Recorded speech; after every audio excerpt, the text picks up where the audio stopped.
যদি ভালোবাসা নাই থাকে, সান্ত্বনা দিলে কি মানুষ শান্ত হতে পারে? এমন কিছু দুঃখ থাকে যা হাজারো সান্ত্বনায়ও শান্ত হওয়া যায় না। সান্ত্বনা দিলে যদি মানুষ শান্ত হতে পারত, তবে মানুষ তার নিজের সর্বোচ্চ অর্থ দিয়ে হলেও সান্ত্বনা ক্রয় করতে ছুটত।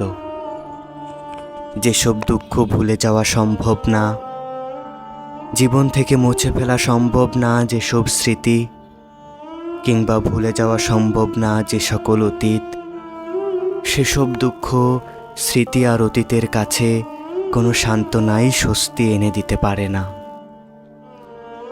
এই যে যেমন আমাকে তুমি এক আকাশ পরিমাণ দুঃখ দিয়ে গেলে, জীবন জুড়ে রেখে গেলে কত শত স্মৃতি, জীবনের বিশাল একটা অতীত জুড়ে ছিলে তুমি, সেই তোমার ক্ষেত্রে কোনো সান্ত্বনাই আমাকে স্বস্তি দিতে পারে না।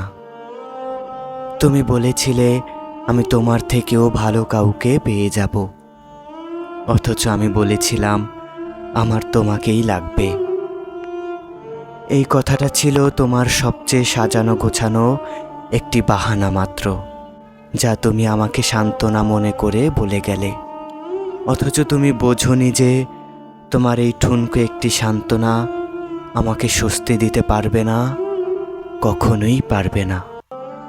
আসলে কি জানো, তুমি যদি আমার স্বস্তির কথা ভাবতে, তুমি যদি বুঝতে পারতে যে আমার স্বস্তি কোথায়, তাহলে তুমি আমাকে রেখে যাওয়ার কথা ভাবতে পারতে না। ভাবতে পারতে না আমাকে ছাড়াও মানুষটি ভালো থাকবে।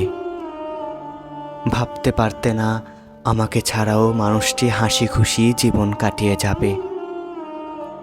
যদি তুমি বুঝতে আমার একমাত্র স্বস্তি তুমি, তবে তুমি মিথ্যে সান্ত্বনা আমাকে না দিয়ে তুমি আমার সান্ত্বনা হয়ে আমার স্বস্তি ফিরিয়ে দিতে।